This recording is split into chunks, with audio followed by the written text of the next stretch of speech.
What if the Cold War didn't begin with a missile, a spy, or a speech, but with a lie whispered in fear, repeated in power, and believed because believing felt safer than trusting?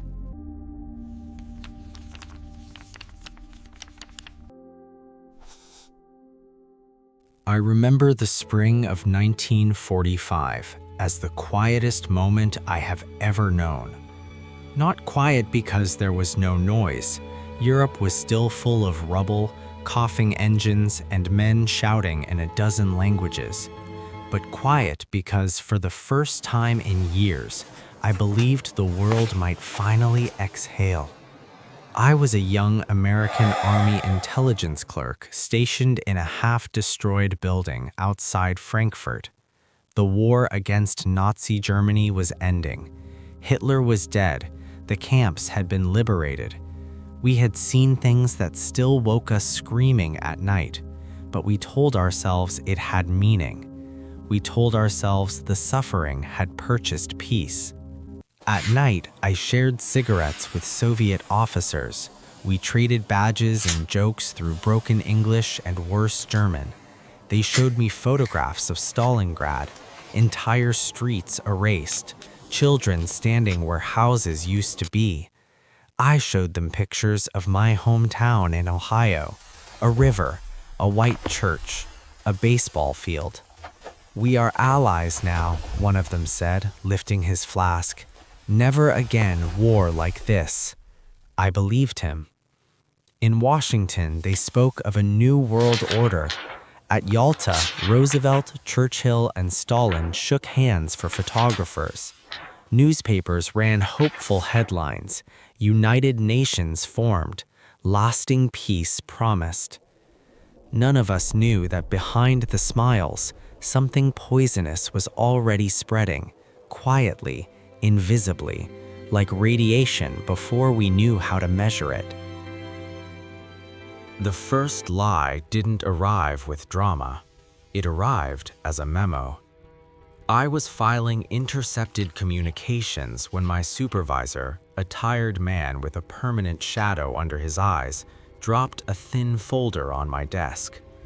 "Read this," he said, "and remember, you didn't." Inside were reports from Eastern Europe, Poland, Hungary, Romania. Words jumped out at me like landmines. Communist takeover, red expansion, orders from Moscow. The implication was clear. The Soviet Union wasn't securing its borders after losing 27 million people in the war. It was conquering. I hesitated. "Sir," I said, "their cities were flattened. Wouldn't any country want buffer states after that?" He looked at me the way you look at someone still clinging to childhood. That's not how it's being read in Washington. Soon, speeches followed the memos. Winston Churchill spoke of an iron curtain descending across Europe. President Truman replaced Roosevelt's careful optimism with hard language about strength and resolve. Briefings changed tone. Where once we said partner, we now said potential threat. And then came the sentence that haunted everything that followed. The Soviets are planning world domination. It was repeated so often it stopped sounding like an accusation and started sounding like a fact. But the truth, at least the truth I glimpsed from intercepted cables and first-hand reports, was messier. Soviet leaders spoke constantly of invasion, of betrayal, of history repeating itself. Napoleon, the Kaiser, Hitler, always armies from the West. Their actions were driven by paranoia born from trauma. Ours were driven by fear born from imagination. Somewhere between the two, the lie took shape, that the other side wanted war. By 1947, the lie had learned how to walk. The Truman Doctrine declared it America's duty to contain communism anywhere in the world. The Marshall Plan poured billions into rebuilding Western Europe, not just out of generosity, but to keep nations from falling to the Reds. I supported the aid. Europe needed it. But I noticed how the language sharpened. Countries weren't choosing sides anymore. They were falling, as if communism were gravity, not ideology. The Soviets saw the Marshall Plan differently. To them, it wasn't charity, it was economic encirclement. They refused the aid and forced Eastern Europe to do the same. Then came Germany. The decision to merge the Western zones and introduce a new currency felt technical, bureaucratic, but to Moscow it looked like betrayal. Germany had invaded them twice in one generation. A rearmed, Western-aligned Germany was their worst nightmare, wearing a familiar face. In 1948, the Soviets blockaded Berlin. I remember standing over the map as reports came in. Roads closed, railways cut, 2 million people trapped. "This is it," someone whispered. "This is how it starts." But instead of tanks, we sent planes. Day and night, aircraft landed with food, coal, medicine. The Berlin airlift became a symbol of resolve and a warning. Each side told its people the same lie, mirrored perfectly. We are defending ourselves, they are preparing to strike. Fear became self-justifying. Every move by one side proved the suspicions of the other.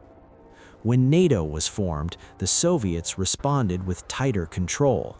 When the Soviets tested an atomic bomb in 1949, panic rippled through Washington.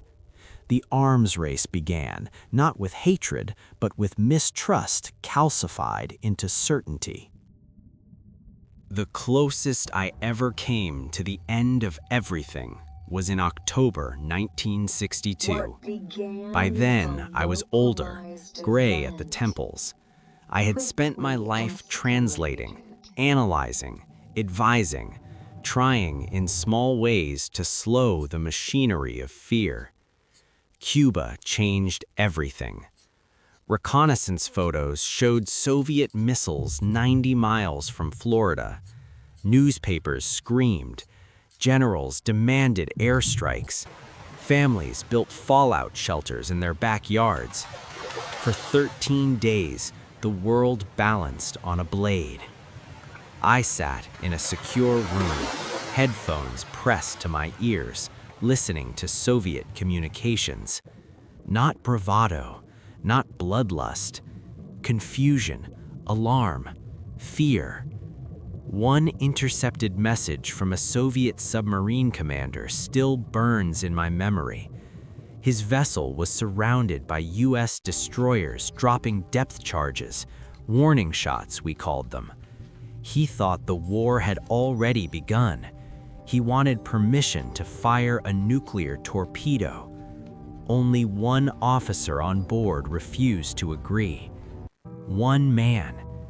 While politicians spoke in absolutes, it was individuals, exhausted, terrified individuals who held back the apocalypse. When the crisis ended, the public celebrated strength, victory, deterrence. But I knew the truth. We hadn't survived because the lie was true. We had survived because at the last second, reality broke through it. The Cold War didn't end when one side admitted it was wrong. It ended when both sides grew too tired to keep pretending the lie was worth the cost. Decades of proxy wars, Korea, Vietnam, Afghanistan, millions dead in conflicts framed as necessary chess moves, entire generations raised under the shadow of annihilation, and all of it traced back to that first convenient falsehood, that the enemy was evil by nature, not made afraid by history. I am an old man now.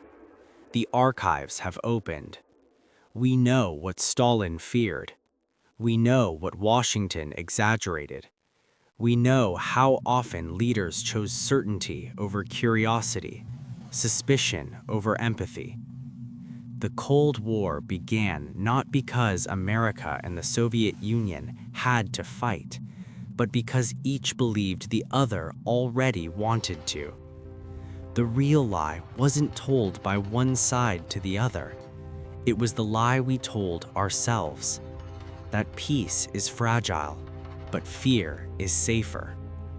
And every time I hear a new enemy described as inevitable, irrational, or born to hate, I hear the echo of that first question again, still unanswered, still dangerous. What if the next war begins the same way?